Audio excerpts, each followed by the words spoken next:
Sapa Indonesia Akhir Pekan, Saudara. Kalau tadi kita sudah ngobrol-ngobrol dengan pihak Kementerian Agama terkait kurang lebih bagaimana sedikit banyak pengetahuan juga tentang keberangkatan umroh pertama kali di masa pandemi COVID-19 ini.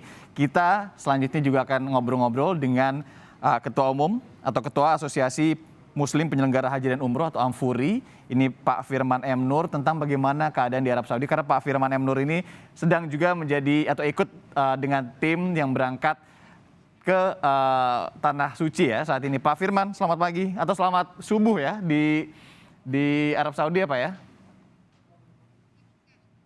Ya, dini hari menjelang subuh. Dini hari menjelang subuh. Tepatnya di Mekah ya Pak Firman ya? Betul, posisi kami saat ini ada di Mekah. Oke, luar biasa Pak Firman. Mungkin cerita dulu bagaimana nih sampai di Arab Saudi beberapa hari terakhir, seperti apa keadaan di sana, bawa kami ke sana Pak. Karena kami hanya bisa membayangkan di sini. Seperti apa Pak? Ya, pertama kami mengucapkan alhamdulillah dan syukur kepada Allah Subhanahu wa taala semenjak dibukanya proses visa umroh 8 Desember yang lalu, hari ini kemarin tepatnya 8 Januari tim pertama jamaah umroh dari Indonesia diberangkatkan. Ya. Nah, kami ini adalah bagian daripada kesepakatan bersama Kementerian Agama perlu dilakukan pemberangkatan uji coba. Yang pertama tanggal 23 Desember yang lalu dari unsur asosiasi, lintas asosiasi. Kemudian tanggal 30, AMFURI memberangkatkan tim uji coba dari unsur pimpinan penyelenggara perjalanan ibadah umroh. Saya sendiri yang membawa rombongan ini. Kemudian tanggal 31 kami memberangkatkan lagi, uji coba lagi, namun dengan rute yang berbeda, dengan pesawat yang berbeda, dengan kedatangannya di Madinah. Oke. Nah, dari dua tim uji coba, 3 tim uji coba ini, kami melihat sekali pertama kesan bahwasanya Indonesia sangat ditunggu oleh Saudi Arabia untuk bisa kembali menunaikan ibadah umroh. Kenapa saya katakan begitu? Karena kesan penyambutannya luar biasa sekali di tanah tugas kami di Saudi Arabia. Baik yang turun di Jeddah maupun di Madinah. Penyambutannya kayak datangnya penyambutan pagar pintu dalam pernikahan. Ada karangan bunga, ada manisan, dan sebagainya. Oke. Dan ini diskusi kami dengan semua pihak juga subhanallah mereka mengapresiasi welcome 2 tahun kami tidak melihat jamaah Indonesia dan sebagainya. Hangat ya Pak ya kesannya ya? Hangat sekali karena biasa. Ya jujur kalau yang saya pribadi bayangkan begitu, kalau saya juga pernah umroh, bagaimana kemudian petugas keamanan di sana, kepolisian, penjaga ketika kita umroh ini kan tegas sekali ya Pak ya. Ada COVID-19, kemudian varian Omikron sekarang, ada banyak warga negara asing menuju ke Arab Saudi. Kalau di bayangan saya akan lebih tegas, ternyata hangat semua ya Pak ya? Hangat sekali, dan betul-betul masa pandemi pengurangan jamaah, kayaknya pemerintah Saudi Arabia banyak melakukan evaluasi dari protokol tahapan-tahapan penyambutan kita. Yeah. Dari itu terkesan bahwasanya semua proses sudah dilakukan secara online.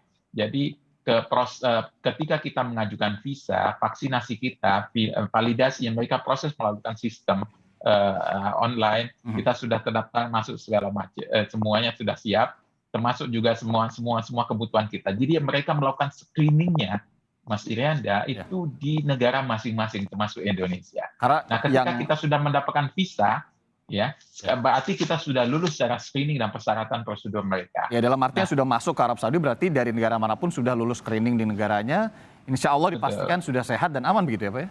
Betul. Nah, mereka ketika kita sampai di Jeddah atau di Madinah dalam penerbangan kita, mereka hanya cukup meriksa hasil PCR kita, karena mereka merekomendasikan 3 laboratorium untuk bisa menjadi yang mereka akui. Makanya kalau saat kita memiliki hasil PCR dengan 3 laboratorium tersebut, hasilnya negatif, selesai kita langsung diarahkan ke imigrasi. Dan juga vaksinasi tentunya.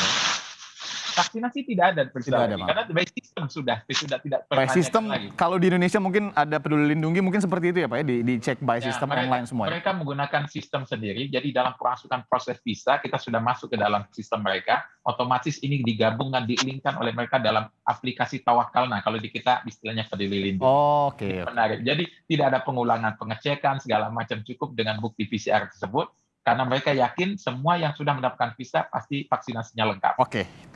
Imigrasi ini yang menarik. Proses imigrasi juga pemotongan waktunya dahsyat. 5 menit sudah selewat kita dari imigrasi. Padahal dulu kalau Mas Gayanda pernah umroh, ini hal yang cukup memberatkan sampai 2 jam, 3 jam di imigrasi. Ini Karena sekarang memang sangat cepat sekali. karena semakin cepat, semakin efektif, semakin menjauhi kerumunan ya Pak ya, kalau Betul, semakin betul. cepat imigrasinya Jadi tadi. kemarin Mhm. kemarin kami sempat bertemu melakukan silaturahim ke Kementerian Haji, Direktur Kementerian Haji di Oke. asrama di Bandara Madinah. Mereka menyebutkan rupanya mereka ada SOP yang menarik adalah dalam 1 jam setiap jamaah yang tiba landing di Madinah itu harus sudah berada di bis masing-masing.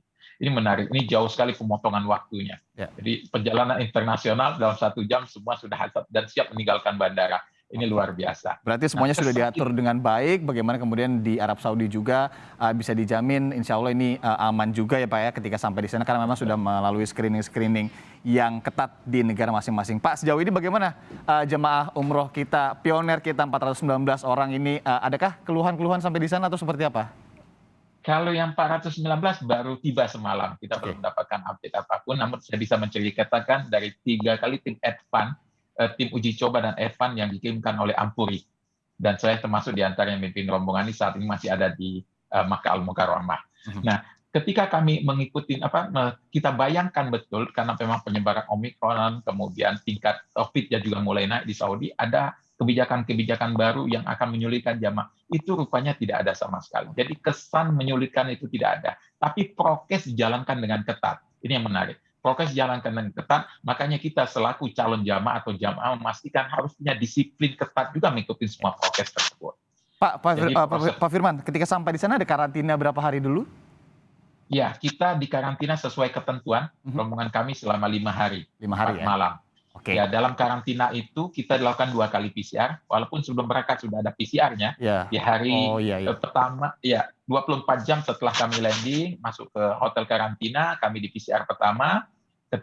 Kemudian 24 jam sebelum kami keluar hotel di Arifah ya, kami juga melakukan karantina. Ya, Dan hampir terbayang. semua rombongan uji coba hasil PCR-nya dua-duanya negatif, dan kita bisa langsung beribadah di Masjid Nabawi. Kemudian sekarang kita berada di Mekah untuk melaksanakan ibadah umroh dan sudah kami laksanakan ibadah umroh. Alhamdulillah. Memang terbayang ketat sekali juga ya bagaimana kemudian antisipasi, dalam arti antisipasi ya, bukan penindakan. Karena kalau sudah ditindak untuk masuk rumah sakit itu kan berarti sudah kena ya, jangan sampai.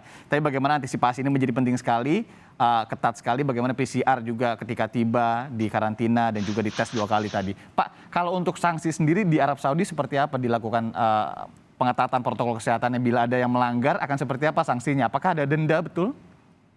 Ya, kita menghindari sebetulnya siapapun dari jamaah ini mendapatkan sanksi di sini. Makanya tim uji coba Ampuri perlu sekali untuk setelah berangkat dan melakukan analisa uji coba di lapangan untuk memastikan bahwasanya semua ketentuan-ketentuan prokes itu bisa dilaksanakan dengan baik asal kita disiplin untuk memenuhi ketentuan tersebut. Memang ada sanksi-sanksi yang mereka tetapkan, dan ini juga bagian daripada untuk mengingatkan sesama jamaah bahwasanya masker menjadi persyaratan utama dan cukup besar sanksi atas tidak menggunakan masker dan juga hal-hal yang lain. Yang penting juga termasuk diantaranya adalah karantina. Ketentuan karantina itu harus dipenuhi secara mutlak dan semuanya diatur, dimonitor dengan aplikasinya. Jadi kita itu bisa mengecek apakah kita sudah bisa keluar dari karantina itu dari aplikasi kita. Jadi kalau seandainya PCR pertama kita negatif, PCR kedua 24 jam menjelang kita akhir masa karantina kita negatif, baru mereka ada keluar hasil, silakan untuk melaksanakan ibadah perjalanannya. Oke, Nah, itu itu untuk yang harus kita penuhi semuanya. Perlu sekali pemahaman lengkap tentang operasional ini, dan kami dari hasil uji coba tim advance, kemudian tim uji coba Ampuri, 2 keberangkatan ini, kami update selalu kepada Pak Nur Arifin, kemudian di Dirjen PAU, untuk menjadi bagian daripada SOP pelaksanaan ibadah umroh di Tanah Suci pada masa pandemi. Itu yang edukasi-edukasi baru ya, yang tentunya nantinya harus diketahui oleh jemaah umroh dan insya Allah juga jemaah haji nantinya bila bisa dibuka dan bisa berangkat tahun ini. Pak, kalau berbicara dengan kuota sendiri, dari Ampuri sendiri mencatat berapa kira-kira kuota yang bisa berangkat untuk jemaah umroh di tahun ini, Pak? Pemerintah Saudi Arabia mempunyai target kuota kunjungan yang besar, Mas Trianda. Sebagaimana diskusi kita berapa awal-awal ketika umroh ini belum dibuka, awal di bulan Muharram kemarin, mereka menyebutkan angka 1 harinya itu 60.000 dan saat ini punya target sampai 100.000.